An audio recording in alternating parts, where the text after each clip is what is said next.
누가복음 7장 20절에서 22절 말씀, 우리 한 목소리로 함께 봉독하겠습니다. 그 사람들이 예수께 와서 말하였다. 세례자 요한이 우리를 선생님께로 보내어 선생님이 오실 그분입니까? 그렇지 않으면 우리가 다른 분을 기다려야 합니까? 하고 물어보라고 하였습니다. 그때 예수께서는 질병과 고통과 악령으로 시달리는 사람을 많이 고쳐주시고 또 눈먼 많은 사람을 볼 수 있게 해주셨다. 예수께서 그들에게 이렇게 대답하셨다. 너희가 보고 들은 것을 가서 요한에게 알려라. 눈먼 사람이 다시 보고 다리 저는 사람이 걷고 나병 환자가 깨끗해지고 귀 먹은 사람들이 듣고 죽은 사람이 살아나고 가난한 사람이 복음을 듣는다. 아멘. 기독교라는 종교, 그리고 우리가 복음이라고 하는 건 상당히 큰 능력이 있습니다.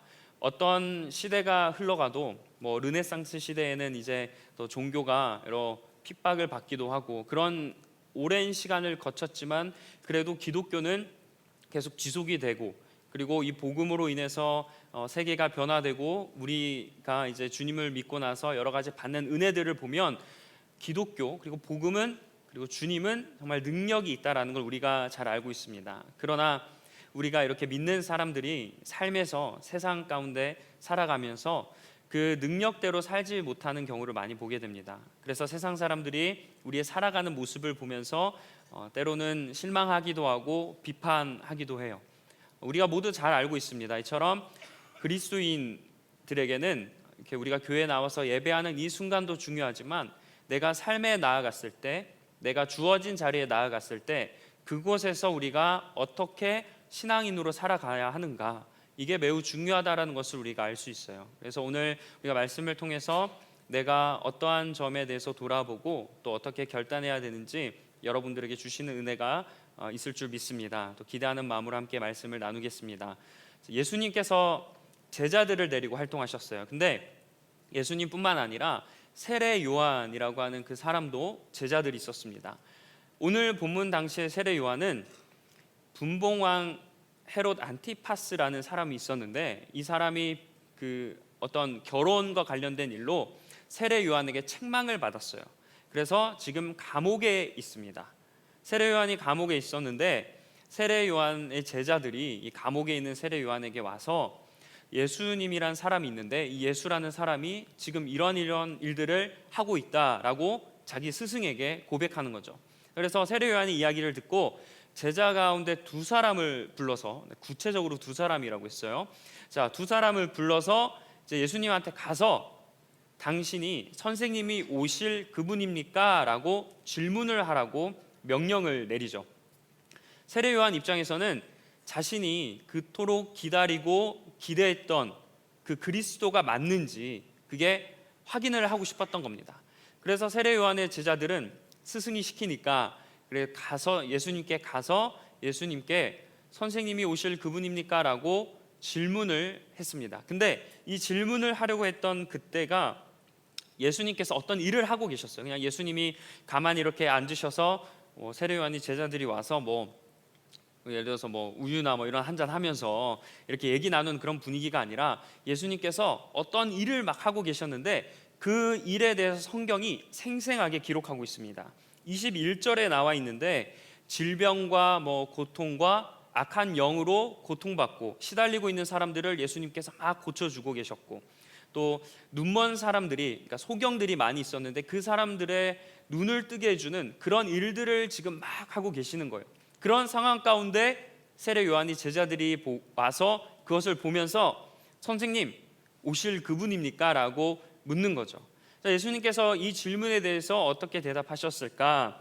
자, 그 대답이 22절에 나오는데 이 말씀을 보면, 자, 너희가 보고 들은 것을 가서 요한에게 알려라 라고 말씀하시면서 어떤 걸 알리라고 하냐면 눈먼 사람이 다시 보고 다리 저는 사람이 걷고 나병 환자가 깨끗해지고 귀 먹은 사람이 듣고 죽은 사람이 살아나고 가난한 사람이 복음을 듣는다라는 겁니다. 예수님께서 그래 내가 예수다라고 말씀하지 않으시고 오늘 이렇게 너희들이 전하라 라고 하세요. 예수님 입장에서는 사실 깔끔하게 맞아, 아니다 라고 하면 편하잖아요. 그리고 제자들 입장에서도 사실 맞다 아니다를 듣고 싶어서 왔는데 예수님께서 자 너희들이 가서 보고 들은 것을 알려라라고 말씀하시니까 뭔가 대답이 이렇게 좀 클리어한 느낌이 들진 않아요. 그래서 예수님께서 왜 이렇게 이야기하셨을까? 무슨 까칠한 성격이신가? 아니면 뭔가 마음에 드시지 않는가? 왜 이렇게 맞다 아니다 그래 가서 이렇게 해라고 하지 않으시고 이런 식으로 그 제자들에게 대답을 하셨을까? 자, 예수님의 이 대답을 이해하려면요, 우리가 세례 요한이 어떠한 사람이었는지를 이해를 해야 돼요. 자, 세례 요한이 직접 자신에 대해 말하는 구절이 있는데 그게 요한복음 1장 23절입니다. 이건 세례 요한이 자신에 대해서 직접 이야기한 거예요. 여기 말씀을 보니까 요한이 대답하였다. 예언자 이사야가 말한 대로 나는 광야에서 외치는 이의 소리요 너희는 주님의 길을 곧게 하여라라고 말이요. 이렇게 이야기합니다. 세례 요한이 하는 일은 자기가 무언가 이루려고 나의 유명세를 위해서 온 게 아니라 이사야의 말을 이용하면서 나는 주님의 길을 곧게 하고 예비하는 그런 광야에서 외치는 소리다. 푸른 초장에서 외치는 소리다가 아니라 광야에서 외치는 소리다라고 이야기해요. 그런 사명을 자기가 하고 있다는 거죠. 자, 그러면 세례 요한은 주님의 길을 예비하는 사람이니까 예수님에 대해서 잘 알았을까요? 몰랐을까요? 예수님에 대해서 당연히 잘 알았겠죠. 잘 아니까 예수님을 전하기 시작한 거죠. 그렇다면 그 세례 요한을 따르는 제자들이라고 하면 이 제자들도 세례 요한을 통해서 예수님에 대해서 많이 듣고 배웠을 겁니다. 그러니까 이 제자들도 예수님에 대해서 잘 알고 있는 상태예요. 아예 모르는 그런 상태가 아니라 지금 뭐 질문하라고 가서 시켰다고 해서 제자들이 모르는 상태가 아닙니다. 당연히 자기 스승이 주님의 길을 예비하는 사람이고 자기 스승이 주님께 꽂혀 있는 사람인데 그 제자들이 그걸 몰랐겠어요?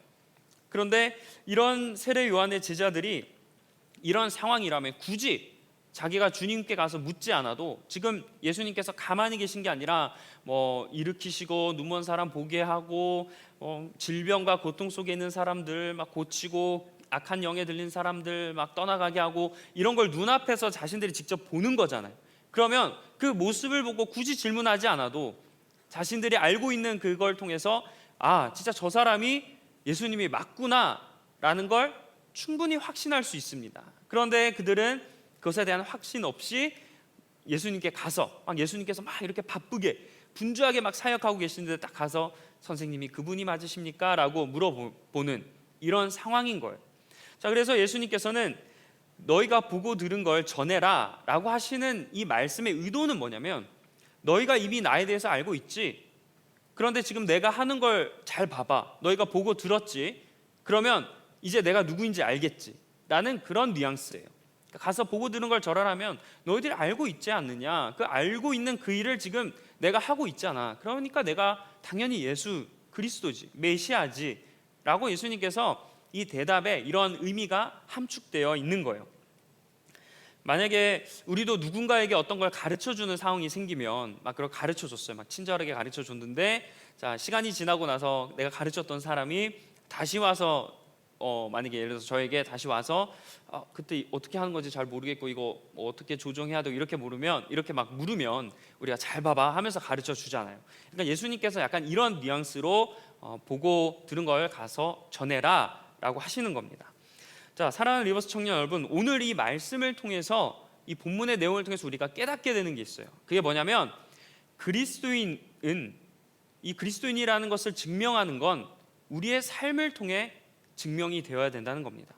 우리가 말을 통해서 내가 그리스도인이라고 증명되는 게 아니라 우리의 인생 가운데 나에게 주어진 그런 현장 가운데서 내가 그 살아가는 모습을 통해서 내가 그리스도인이라는 것을 증명한다는 거예요. 자, 본문에서 예수님께서는 선생님이 그분입니까? 라는 질문에 막 구구절절 내가 그러니까 어떤 사람이고 내가 어떻게 태어났고 이런 거를 구구절절 세세하게 이야기하지 않으세요. 그리고 예수님은 자신을 좀 더 화려하게 돋보이기 위해서 나를 궁금해하네. 그럼 내가 누군지 가르쳐줘야겠다 해서 막 과장하고 부풀려서 내가 이런 사람이다라고 그런 뭐 미사오를 사용하지 않으세요. 주님은 간단하고 담백하지만 되게 함축적인 의미로 보고 들은 것을 전하라 라는 이 한마디만 주님께서 하시는 겁니다. 왜냐하면 주님께서는 지금 내가 하는 일이 곧 나를 증명하는 거였기 때문이에요. 굳이 주님께서 사람들에게 자 내가 예수입니다 잘 보세요 이렇게 하지 않아도 이미 구약에서부터 예전에 예언자들이 주님이라는 메시아라는 사람이 올 텐데 그 사람들이 이런 일을 한다라는 게 이미 다 알고 있는, 유대인들에겐 다 알고 있는 상황이니까 주님께서는 굳이 그거를 뭐 내가 말로써 증명할 필요가 없는 거예요. 그냥 그대로 성경에 기록된 그대로 그러한 일들을 예수님이 하면 아 저분이 주님이고 그리스도고 구원자라구나 라는 걸 사람들이 자연스럽게 알게 되는 겁니다. 주님이 그래서 굳이 말로 본인을 막 그렇게 설명하지 않으시고 딱 짧게 행동으로 참 지금 내 사역들을 잘 봤지, 내가 하고 있는 삶을 잘 봤지, 그러니까 내가 예수다 라고 주님은 이렇게 삶을 통해 자신의 존재를 드러내셨습니다. 자, 예수님께서 이렇게 평상시 삶을 통해서 자신이 그리스도라는 걸 증명하셨듯이 우리 역시 마찬가지예요. 우리 역시 나의 평상시 삶을 통해서 내가 그리스도인이라는 것을 증명할 수 있는 그런 삶을 살아야 합니다. 왜냐하면 그리스도인이라는 정체성은요 화려한 말에 있지 않아요. 그리고 우리의 그런 증명하는 무대는 교회가 아니라, 교회도 중요하지만 교회를 넘어 내가 세상에서 살아갈 때, 교회 밖에서 내가 살아가는 그 순간 내가 그리스도인이라는 걸 증명하는 겁니다. 우리가 이걸 먼저 기억해야 돼요. 자, 오늘 본문이 누가복음 7장인데 한 장 앞에 누가복음 6장에 보면 주님께서 열매로 그 나무를 안다라고 말씀하셨습니다. 그러니까 열매로 그 나무가 어떠한 나무인지를 우리가 알듯이 마찬가지죠.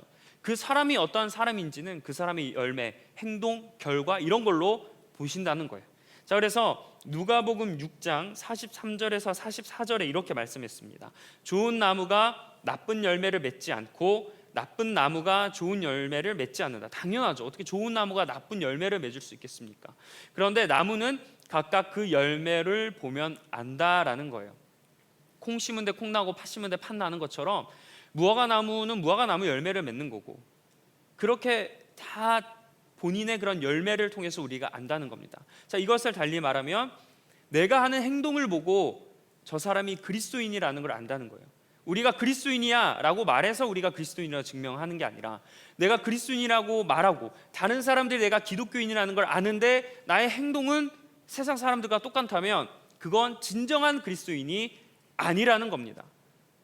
그리스도인이라는 건 너가 삶을 살아가면서 나타나는 그 행동 속에 우리가 그리스도인이라는 것을 증명할 수 있다. 그걸로 우리가 그리스도인이라는 것을 알게 된다라는 말씀입니다. 사람의 그런 삶과 행동을 보면 그 사람이 어떠한 사람인지 우리가 증명할 수 있죠. 예를 들어서 운동선수는 자기의 운동 종목으로 그 자신의 존재 가치를 드러내는 겁니다. 축구 선수가 축구를 잘해서 자기의 존재를 드러내는 거지, 뭐 축구 선수가 뭐 다른 걸 잘한다고 해서 그 자신의 그런 존재 가치를, 본인의 그런 거를 드러낼 수는 없잖아요. 축구 선수는 축구를 잘하고 뭐 좋은 팀에 들어가서 또 합당한 커리어를 쌓으면서 사람들에게 인정받고 존경받고 영향력을 줄 수 있는 겁니다. 마찬가지로 우리는 그런 그리스도인은 그러한 삶을 통해서 우리가 그리스도인이라는 것을 증명할 수 있다는 거예요. 자, 세상 사람들은, 세상의 방법들은 어떠하냐면 나의 직업과 또 학벌과 명예와 뭐 재산 이런 걸 통해서 내가 누구인지를 드러내려고 하죠. 그래서 더 가지려고 하기도 하고 더 높아지려고 노력합니다. 왜냐하면 그게 나의 존재를 드러낼 수 있는 가장 중요한 그런 방법이기 때문이에요. 왜냐하면 나의 존재가 만약에 높은 직급에 있으면 당연히 내 존재가 그걸로 증명되는 거고, 내가 돈이 많으면, 내가 재산이 많으면 그냥 저 사람에 대해서 우리가 알 수 있듯이 세상 사람들은 이러한 걸 통해서 자신을 증명하려고 노력을 해요.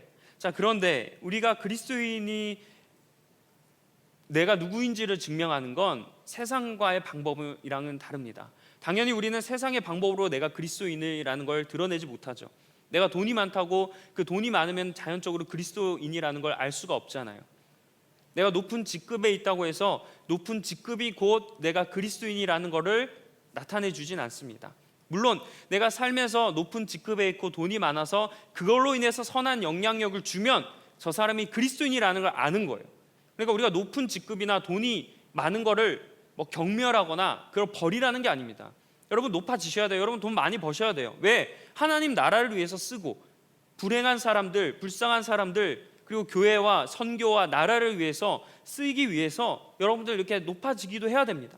그러나 단순히 그 자리에 있는 것만으로 내가 그리스도인이라는 건 증명되지 않는, 그 자리에서 내가 어떤 행동을 하느냐 따라서 내가 그 자리를 이용해서 사람들을 헐뜯고 착취하고 나쁜 짓을 하면 그냥 악덕인 거고, 내가 그 자리를 통해서 좋은 일들을 하면, 선한 일을 하면, 믿음으로 살아가면 그때 그리스도인이 되는 거예요. 그러니까 내가 삶에서 어떤 행동을 하느냐가 그게 곧 내가 그리스도인임을 증명할 수 있는 겁니다. 여러분, 그리스도인이라는 명칭은 사실 그 초대교회인 수리아 안디옥 교회에서 유래되었어요. 그 교회 성도님들이 초대교회니까 얼마나 뜨거웠겠습니까? 그때 막 주님을 믿고 예배하고 찬양하고 서로 막 섬기는 이런 모습을 보면서 다른 주변 사람들이, 성도들이 직접 그리스도인이라고 한 게 아니라 그 모습을 본 다른 사람들이 저 사람들은 그리스도인이다라고 부른 거예요. 물론 이 그리스도인이라는 명칭은 사실 그리스도인이다, 대단하다 이런 느낌이 아니라 경멸하고 사실 좀 조롱하는 그런 느낌, 한마디로 예수쟁이라는 의미인데, 어쨌든 그 그리스도인이라는 명칭이 붙어진 건 그 안디옥 교회 사람들의 생활 모습을 통해서 사람들이 그렇게 인정하는 겁니다. 저분들은 예수쟁이다, 저 사람들은 예수를 믿는 사람들이다 알았던 거예요. 그래서 이 그리스도인이라는 명칭에는 사실 그 성도들이 어떻게 살았는지가 담겨져 있는 겁니다. 그래서 내가 우리가 이런 명칭의 유래를 기억한다면 내가 그리스도인이 되는 것은 이 명칭을 통해서 되는 게 아니에요. 교회 나온다고, 물론 그 부분도 중요하지만 내가 교회는 나오는 내가 세상 가운데서 어떻게 행동해서 그걸 본 사람들이 과연 내가 그리스도인이라고 믿어질 수 있을까, 그렇게 보여질 수 있을까, 이 점이 매우 중요하다는 사실입니다.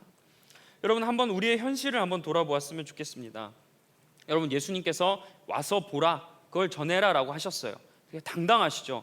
그럼 여러분, 우리는 사람들에게 너 예수 믿어라고 하는 사람들이 있다면, 너 교회 다녀라고 하는 사람들이 있다면, 여러분, 우리가 자신 있게 떳떳하게 봐봐, 내 삶 봐봐, 내 삶이 예수님 믿는 삶이잖아 라고 이야기할 수 있을까?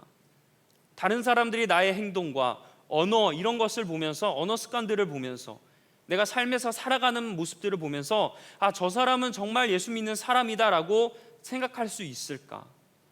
우리의 삶을 한번 돌아보았으면 좋겠습니다. 특히 우리의 모습, 우리의 본 모습이 적나라하게 드러나는 데가 가정이고 직장이고 학교, 이런 순간이잖아요. 거기서 우리가 그 속에서 발견해지는 그런 가족들이나 친구들이나 주변 사람들이나 직장 동료들이 내가 하는 그 모습을 통해서 저 사람은 진짜 그리스도인이다, 주님을 믿는 사람이다 라는 걸 알 수 있을까라는 그런 우리 안에 질문을 한번 던져봐야 합니다.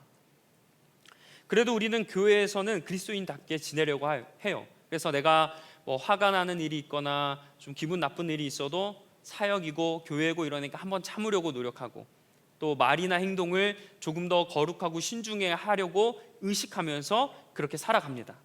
그리고 또 사역을 하면서, 또 선한 일을 하면서 믿음대로 살기 위해서 그 믿음을 내가 이 교회에서 어떻게든 보여주려고 노력을 하고, 또 교회 지체들을 섬기고 사랑하는 모습으로 가지고 어떻게든 사랑하려고, 미운 점이 보이고 나에게 잘못해도 그걸 보지 않고 사랑하려고 노력을 해요.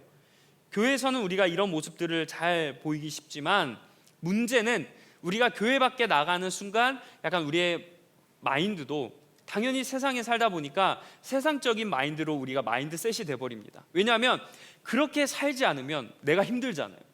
내가 교회처럼 예를 들어서 희생하고 포기하고 용서하면서 그 세상에서 살아간다? 그러면 대단하다, 우리가 너 진짜 대단해 라고 칭찬을 듣습니까? 오히려 사람들이 반대로 더 우리를 우습게 보고 깔보는 그런 경험을 더 많이 하죠. 멍청하다는 소리 들을 때도 있고, 내가 한심해 보일 수도 있고, 사람들이 나를 비웃는 것 같기도 하고, 오히려 세상에서 우리가 이렇게 그리스도인 이 정체성을 가지고 살아갈 때 우리는 인정을 받는 게 아니라 그 수리아 안디옥 교회 사람들처럼 조롱당하는 모습을 우리가 당하기 때문에 때로는 내가 미련해 보이고 한심해 보이고, 세상 사람들은 믿음 가지고 살지 않아도 저렇게 잘 사는 것 같은데 내가 세상에서도 굳이 그렇게 살아야 될까라는 의문과 궁금증을 늘 가슴에 품고 살아갑니다. 그래서 우리가 누군가를 품어주지 못하고 이해하지 못하는 상황들이 많이 생겨요. 상황에 더욱더 함몰되려고 하고, 물론 믿음과 이렇게 부딪히는 그런 모습들이 많이 있지만 그래도 조금 더 세상의 그런 마인드로 살아갈 때가 있습니다. 그래서 화가 날 때는 그런 감정 조절을 제대로 하지 못할 때가 있고, 또 나의 그런 직관대로, 나의 그런 본능대로 행동할 때가 너무나 많이 있습니다. 그리고 내가 직장이나 뭐 학교나 어디에서든 만나는 사람들을 귀한 영혼이다, 저분도 하나님의 자녀다라는 그런 마인드로 보기보다는 우리가 좀 가볍게 그 사람들을 대하고 마주할 때가 많이 있습니다. 왜냐하면 바쁘고 여러 가지 신경 쓸 게 많다 보니까 그런 신앙에 대해서 그 사람들을 대하기가 어려운 거죠. 그리고 상대방이 나를 인정해줘야 내가 또 상대방을 인정하는 경우가 생기기도 하고, 그리고 또 반대로 상대방이 나에게 어려움을 주기도 하면서 동시에 내가 또 다른 사람들에게 스트레스를 주기도 합니다. 그래서 우리가 이상하게 그래도 교회에 오면 내가 아니라 다른 사람들과 주님 중심으로 생각하려고 하는데, 이상하게도 세상에 내가 나가면 어쩔 수 없이 내 중심이 되어버리는 경우가 많이 발생해요. 그 전에 여러 가지 아픔과 상처와 경험 때문에 그럴 수도 있고, 그런 험난한 세상이기 때문에 더욱더 나 중심으로 생각할 때가 많이 있습니다. 또 예배할 때는 우리가 입술로 주님을 찬양하고 기도하지만 이 입술이 그러하지 못할 때가 있어요. 예를 들어서 운전할 때 온순한 사람들도 갑자기 깜짝 놀라게 되는 경우들이 있다고 하잖아요. 막 끼어들거나 답답한 사람들 보면 안 하던 그런 험한 말도 하고 막 운전대를 치기도 하고, 갑자기 그런 나의 본 모습이 드러날 때가 있는 그런 상황들. 오늘 이 예배 오시면서 운전하시는 분들 중에 그런 분이 없었을 거라 믿지만, 우리가 쉽게 그렇게 약간 세상 가운데, 특히 내가 혼자 있을 때, 다른 사람들과 있을 땐 그래도 그 사람을 의식하는데 나 혼자 있는 그런 순간에 내가 더욱더 무너지는, 내 모습이 그리스도인답게 살지 못하는 그런 모습들을 우리가 많이 보여줄 때가 있어요. 특히 봉사나 선교 이런 거에는 열심히 합니다. 그래서 그 어려운 사람들과 또 도움이 필요한 사람들에게 관심을 가지만 그런 사람들 외에 내 주변에 있는 사람들, 내 가까이에 있는 사람들, 어떻게 보면 하나님께서 세상에서 직장이나 어디든 내 근처에서 생활하는 그 사람들이 하나님께서 나에게 주신 대상이고 그런 양들이고 그런 하나님의 귀한 자녀들인데, 그런 사람들에게 대하는 것은 우리가 그들의 어려움과 감정과 이런 거에 관심을 갖지 못하는 경우도 많이 있어요. 선교는 많이 가고 봉사도 많이 하지만 정작 하나님께서 어떻게 보면 나에게 주신 그런 보내주신 사람들에게, 주변 사람들에게, 가까운 사람들에게, 가족부터 누구에 이르기까지 그런 사람들에게 우리가 더 관심과 친절과 사랑을 베푸지 못할 때도 많이 있습니다. 그리고 평상시에 우리의 대화나 생각을 보면 나의 지금 가치관이 어디 있는지를 알 수 있습니다.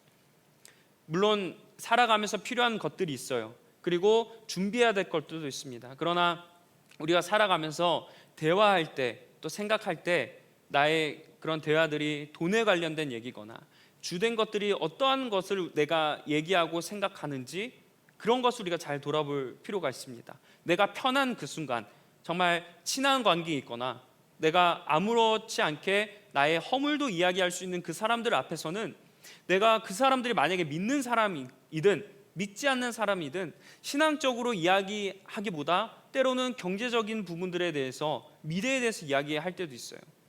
주님을 이야기하기보다 주식을 이야기할 때가 더 많이 있고, 그리고 내가 어떠한 순간에 돈이나 이런 세상의 정보들을 가지고 와서 그런 이야기들을 많이 할 때가 있습니다.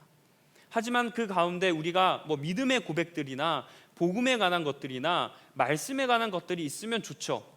그러나 그런 것보다 내가 다른 부분을 더 많이 이야기하고 생각한다면 과연 내가 그 모습이 그리스도인다운 모습일까? 그리고 주님을 만나는 기쁨, 그리고 주중에 말씀을 읽거나 큐티하는 그런 기쁨보다 다른 사람들을 만나거나 여가 활동하는 그 기쁨이 더 크다면, 예를 들어서 일주일 내내 그래도 주님을 생각하고 기도하는 시간이 있으면, 그런 있는 상태면 괜찮은데 그렇지 않고 일주일 내내 이번 주말은 어디서 놀까? 이번 휴일은 누구랑 놀까? 이런 생각들이 가득하다면, 그게 믿음의 그런 관련된 부분보다 더 높다면 우리는 세상 사람들과 별반 차이가 없는 거예요. 그냥 교회에 오는 사람들이지 세상에서 그리스도인답게 살아간다고 자신 있게 내 삶을 보십시오라고 우리가 이야기할 수 있을까라는 겁니다. 자, 얼마 전 그 지올팍의 크리스찬이라는 노래가 되게 유행을 했었죠. 그 노래가 이렇게 퍼포먼스, 손 이렇게 하는 퍼포먼스도 유명했는데, 가사가 더 이중적인 그런 모습들 때문에 더 다가왔던 것 같아요. 그 가사 보면 돈을 사랑한다는 이런 가사들, 이게 크리스찬 디올 명품을 입고 셀럽들과 술을 마시고 있는데 정신 차려 보니까 주일이니까 나 교회 가야 돼 라는 그런 모습들, 그리고 SNS 알고리즘, 이 알고리즘을 보니까 내가 주님을 믿기 전에 그런 모습들과 변화되지 않고 세상 사람들과 똑같은 알고리즘이 있을 때 그런 모습이지만 나는 그래도 크리스천이다 라는 게 그런 가사 내용이에요. 그러니까 크리스천인데 삶에서 그렇게 살지 못하는 것을 풍자하는 거죠. 너무 가사가 디테일해요. 예를 들어서 지금 여러분 만약에 옆 사람에게 내 유튜브 알고리즘을 딱 켜서, 아니면 SNS 알고리즘을 딱 켜서 자신 있게 보세요, 나 설교나 예배나 찬양 영상 더 많습니까? 하시는 분들 계십니까? 제가 한번 저는 우리 떳떳하지 못하잖아요. 저는 제가 휴대폰 보여드리면 안 되니까 그런 거고, 우리 떳떳하지 못합니다. 왜냐하면 우리의 그런 알고리즘이나 이런 것들, 내 삶을 보여주는 게 쉽지 않아요. 자, 이런 거를 그 가사 통해서 이렇게 적나라하게 이야기하고, 제가 또 한 가지 되게 인상 깊었던 게 뭐냐면, 그 뮤비 보면은 이렇게 토를 이렇게 막 뱉어내는 게 있습니다. 그걸 보면서 이렇게 이중적으로 살아가는 그런 크리스천들의 모습에 그런 역겨움을 표현한 게 아닐까. 나는 겉으로는 세상을 이렇게 겉으로는 세상의 것을 쫓고 막 이렇게 살아가지만 그럼에도 나는 크리스천이라고 하는 모습이 뭔가 속과 그런 모습들이 다른 그런 걸로 인해서 이렇게 막 뱉어내는 모습들을 보면서 저 모습이 그냥 다른 사람의 모습이 아니라 그냥 우리가 웃고 즐길 풍자가 아니라 내 모습이구나라는 것을 그 영상을 보면서 많이 느꼈어요. 자, 우리가 안타깝게도 세상에서 믿음으로 살아가는 건 어렵다라는 걸 모두가 알고 있습니다. 진짜 쉽지 않아요. 어려운 일이에요. 동의합니다. 그러나 우리가 그렇다고 해서 그 세상 속에서 믿음을 가지고 살아가는 사람들인데, 과연 그렇게 살아가는 걸로 우리가 그리스도인이라고 할 수 있을까라는 물음을 우리가 한번 가져보아야 됩니다. 내가 이 정도 예배하고 이 정도 사역하고 이 정도 기도하면 그래, 나는 그래도 괜찮은 크리스천이다라고 우리가 스스로 만족할 때가 있어요. 그런데 주님께서는 오늘 말씀에서 무엇이라고 이야기하냐면, 내가 스스로 그리스도인이라고 만족하면 진짜 그리스도인이다라고 하시는 게 아닙니다. 다른 사람들이 와서 봤을 때 제자들에게, 자 봐봐, 내가 하는 일들 잘 봐봐, 내가 그리스도가 맞잖아 라고 하는 것처럼 다른 사람들이 우리의 모습을 보면서도 저 사람은 그리스도인이다, 저 사람은 예수님을 정말 좋아하는 사람이다, 저 사람은 예수님이 없으면 살아갈 수 없는 사람이다, 저 사람은 정말 기도하는 사람이다, 저 사람은 복음에 붙들린 사람이다, 저 사람은 세상의 가치로 살아가는 게 아니라 기독교적인 가치관으로 살아가는 사람들이다 라고 우리를 그렇게 인정할 수 있어야 하는 겁니다. 그리스도인이라는 기준은 내가 바라보는 것뿐만 아니라 세상 가운데 다른 사람들이 봤을 때도 내가 그리스도인이다 라고 할 수 있어야 한다는 점이에요. 그렇기 때문에 우리가 힘들어도 교회뿐만 아니라 세상 가운데 믿음으로 살아가야 합니다. 예수님께서도 자신이 그리스도라는 걸 나타낸 것은 말이 아니라 삶으로 보여주셨어요. 우리가 예전에 그 세상의 빛과 소금에 관련된 말씀을 나눴을 때 그 말씀 중에 너희의 착한 행실을 보고 하나님께 영광을 돌리게 하라고 했습니다. 착한 행실이 있어야 돼요. 행함이 있는 믿음을 보여주라는 겁니다. 믿음은 그냥 가만히 지식이나 이론으로 멈추고 있는 게 아니에요. 행함으로 드러내야 합니다.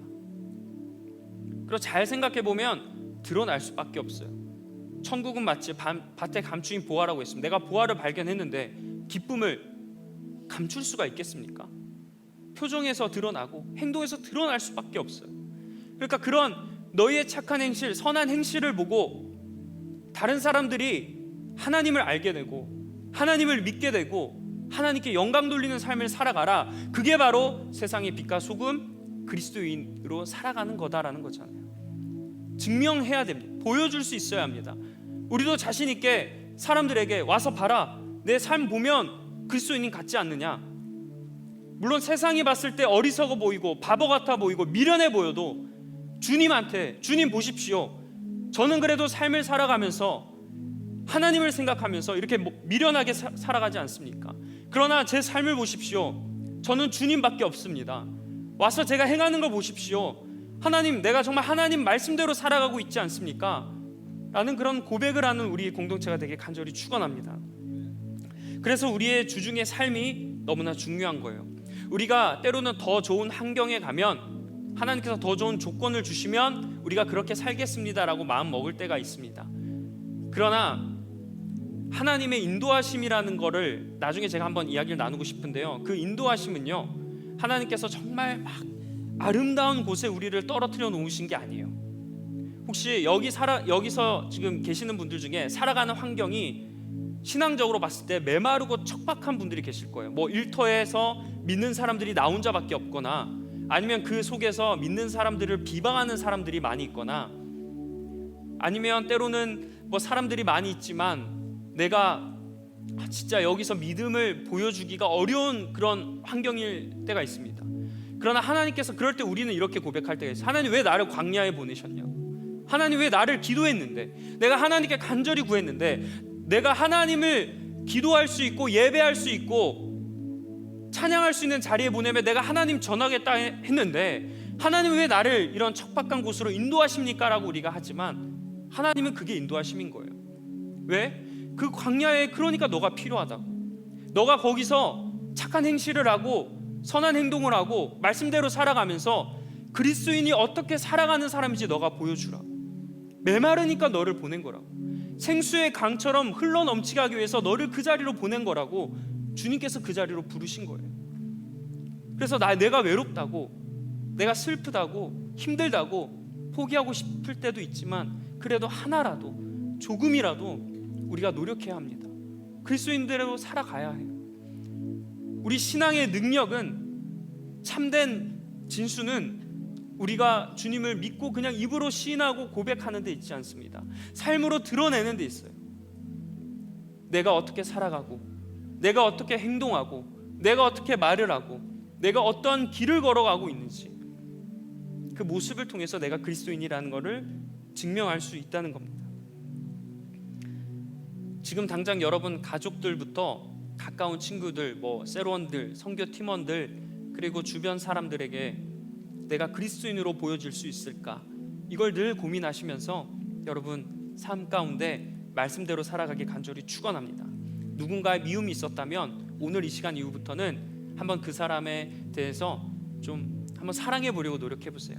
누군가 비판했다면 그 사람을 칭찬하려고 한번 노력해 보시고, 나와 관계 맺는 사람들 중에 나를 어렵게 하고 무시하는 사람들이 있어서 힘들지만 그 사람을 위해 한번 기도해 보시길 바랍니다. 하나님, 저 사람이 예수님을 믿어서 온화한 성품으로 주님을 찬양하는 사람이 되게 해달라고. 그리고 또 내가 누군가를 어렵게 하는 그런 위치에 있다면, 하나님, 내가 조금이라도 믿는 그 주님의 향기가 뿜어낼 수 있게 내가 그러한 자리를 감당할 수 있도록. 물론 환경과 조건이 내가 그렇게 쉽게 주님을 따라 살아가지 못한다 할지라도 내가 이거를 인식하고 하나하나 조금이라도 행동을 바꿔 나간다면 그 사람들이 알지 않겠어요?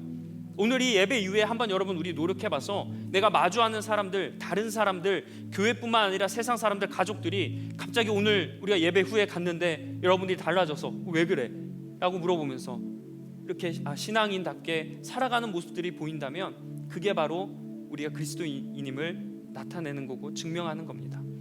여러분, 우리 공동체가, 여기 모인 청년들이 함께 다른 사람들에게 와서 봐라, 내가 진정한 그리스도의 모습으로 살아간다라고 고백하고, 주님께도 주님 보십시오, 제가 주님의 진정한 제자로 살아갑니다 하고 당당하게 보여줄 수 있는 우리 모두가 되게 간절히 축원합니다. 이제 말씀을 정리합니다. 여러분, 우리는 삶에서 그리스도인을 증명해야 됩니다.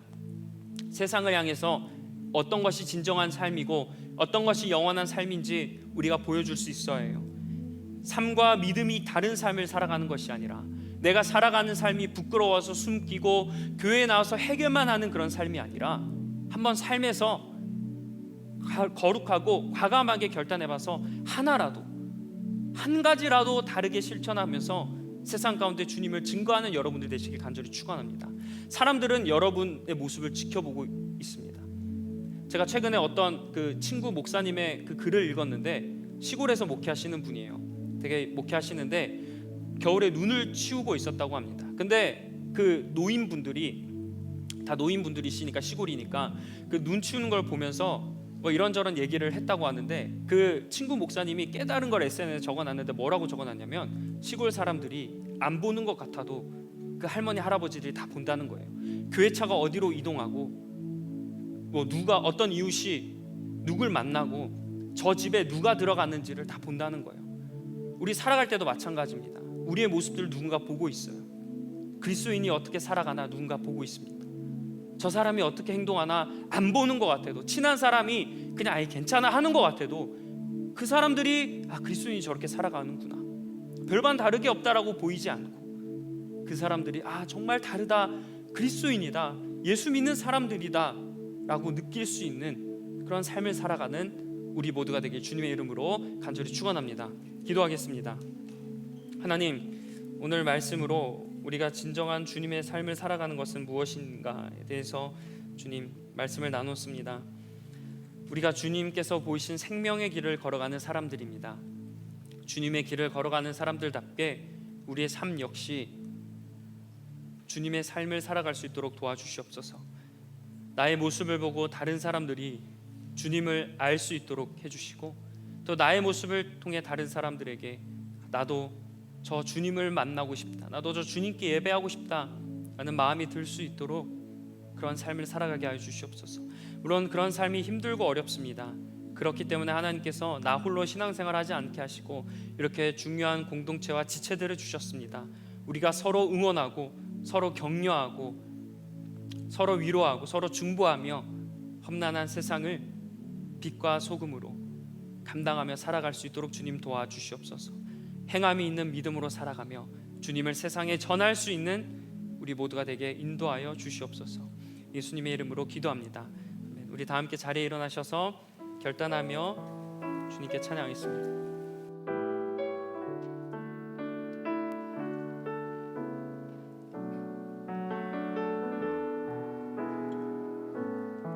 주가 보이신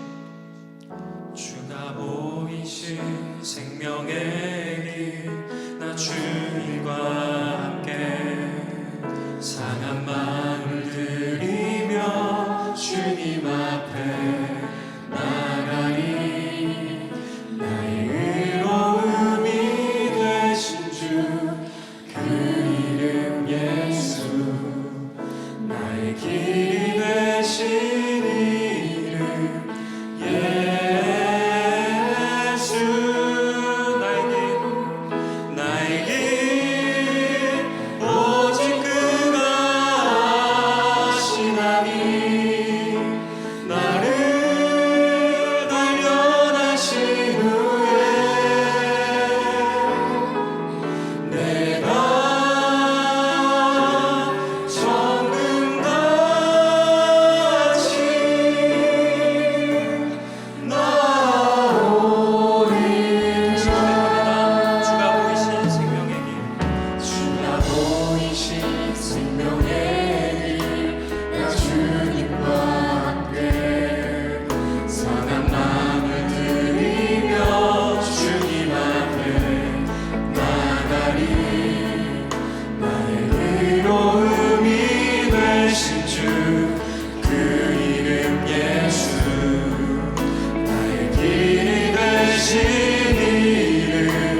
주시옵소서라는 마음을 가지고 불편하지 않으시다면 두 손 높이 들고 기도했으면 좋겠습니다. 하나님의 관심은 어떻게 우리가 믿음을 가지고 살아가느냐에 있습니다.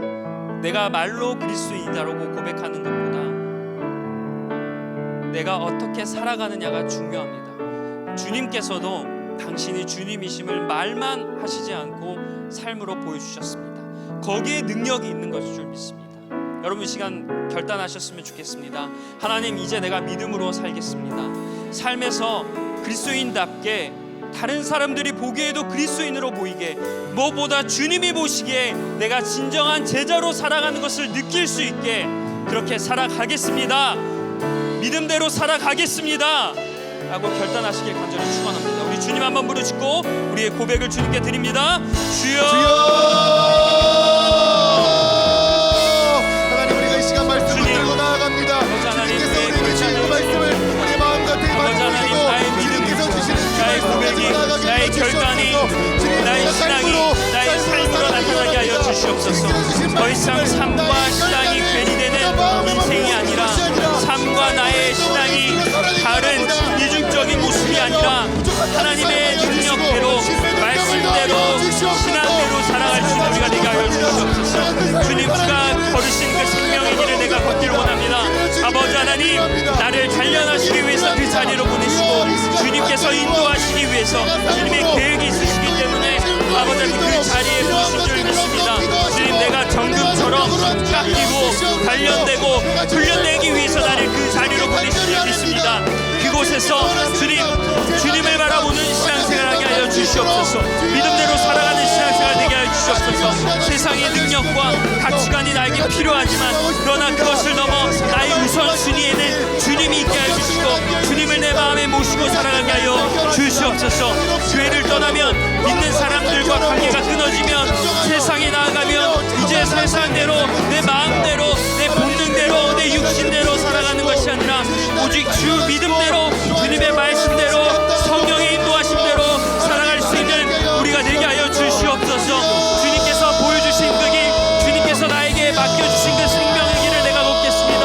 주님, 내가 생명의 길과 세상의 길에 고민하고 거기서 무너지는 인생이 되는 것이 아니라 주가 보이신 생명의 길로, 주님께서 먼저 걸어가신 그 능력의 길로 내가 걸어가겠습니다. 주님, 내가 거기로 걸어갈 수 있도록 나를 인도해 주시고 그런 과감한 결단을 내가 할 수 있도록 나에게 믿음의 믿음, 복의 복을 서하여 주시옵소서. 그렇게 살아가는 가운데 주님의 은혜를 여러분, 이제 여러분 개인 기도 제목을 놓고 기도하겠습니다. 하나님께서 주셨던 기도 제목들, 그리고 하반기를 시작하면서 또 하반기에 내가 해야 될 그런 기도 제목들, 내가 하나님께 구해야 될 것들 위해서 기도하시고, 특별히 여러분, 우리는 그리스도인답게 살아가야 하고 사명대로 살아가야 되는 사람인 줄 믿습니다. 여러분, 여러분의 주어진 사명, 가서 복음 전하는 그것을 나의 그런 모습대로, 내가 받은 달란트대로 나의 삶에서 어떻게 주님 실천할 수 있을지, 그 사명대로 살아간다면 당연히 나의 모습이 그리스도인의 모습으로 보일 수밖에 없을 줄 믿습니다. 삶이 어려워도, 일에 치이고 학업에 치이고 여러 가지 관계에 치일지라도 주님의 사명을 잊지 않고 살아가겠노라고 이 기도 제목 붙잡고 다시 한번 주님 한번 부르짖고 기도합니다. 주여!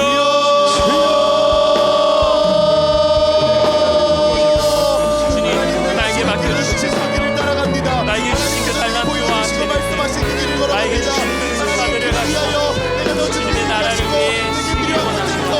주님, 나의 기도 제목들 아실 줄 믿습니다. 나의 속에서부터 나오는 그런 솔직함과 아버지 하나님 어느 누구에게도 말하지 못할 그런 부끄러움과 주님만 위해 내가 고백하고 싶은 그런 은밀한 기도까지 주님 모든 것을 주님께서 아실 줄 믿습니다. 주님, 우리의 기도 가운데 주의 성령의 충만하심과 주의 응답이, 주님 하나님의 귀하신 만지심과 터치하심이 오늘 우리 기도 가운데 임하게 하여 주시옵소서. 너희는 부르짖으라, 너희는 부르짖으라, 너희는 크게 간구할지어다 주님 말씀하십니다. 주님, 내가 주님 앞에 간절히 기도합니다. 나의 기도를 들어주시고 나의 비전을 기억해 주시고 나의 사명을 감당하는 그 자리에 허락하여 주셔서 아버지 하나님, 그리스도인으로 살아가는 그 모습대로 우리가 주님께 영광을 돌려드릴 수 있는 삶을 살게 하여 주시옵소서.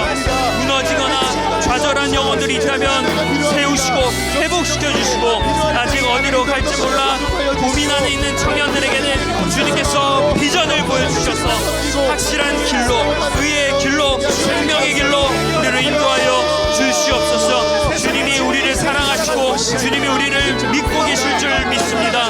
나는 주님의 히든 카드입니다. 나는 주님께서 붙드시고 나는 주님의 자랑일 줄 믿습니다.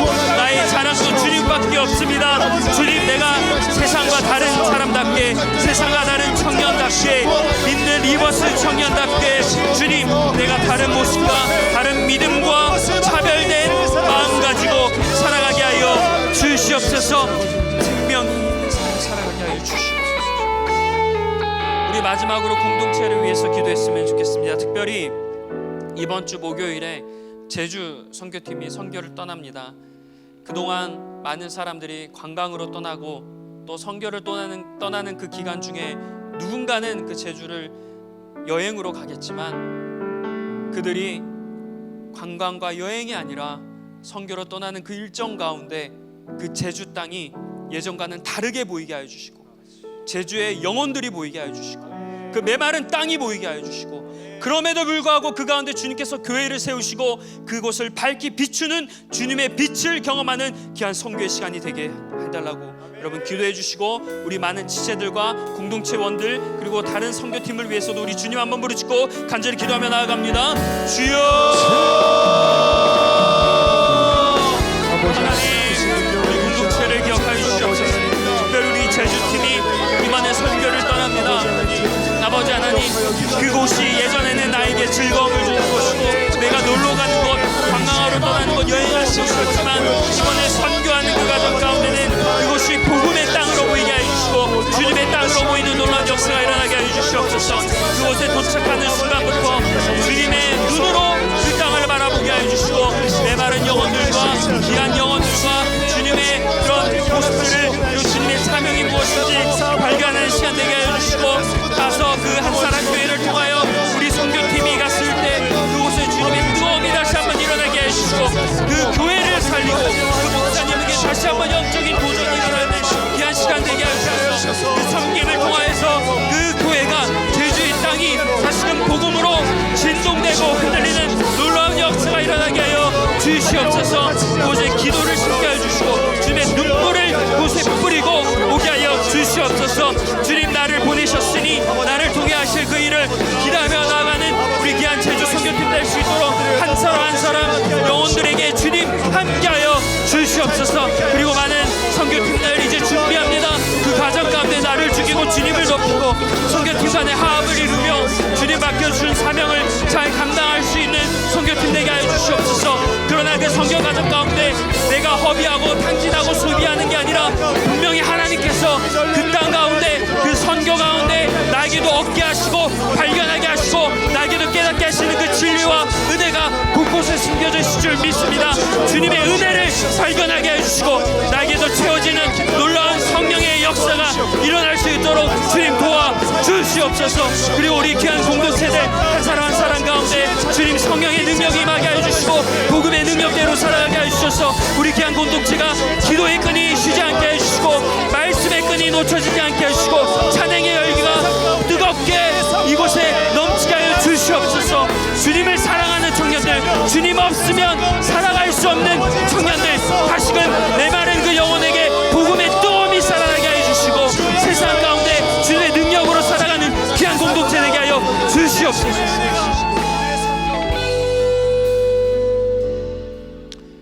하나님, 오늘 말씀을 통해서 내가 그리스도인이라는 것을 세상에 증명하는 것, 그것은 바로 나의 삶이라는 것을 배웠습니다.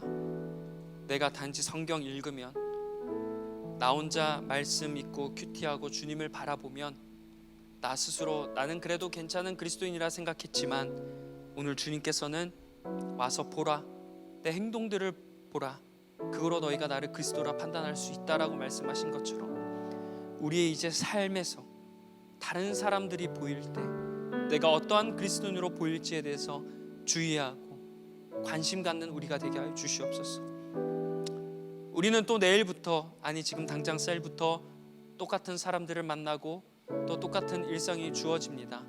그 안에 작은 변화들은 있겠지만 내가 만나야 될 사람들, 그 사람이 나를 어렵게 하거나 또 내가 어렵게 하거나 그 환경이 내가 피하고 싶거나 또 내가 좋아하는 환경일지라도 그 가정 가운데 내가 만나는 사람들이 나를 보고 주님을 알게 하여 주시고 내 모습을 보면서 저 사람은 참된 그리스도인이라고, 저 사람은 주님 없으면 살아가지 못하고 주님이 역사하시는 사람이고 미련한 사람이 아니라 참된 생명을 붙잡고 살아가는 사람이라 느낄 수 있도록 우리도 자신 있게 와서 내 삶을 보아라.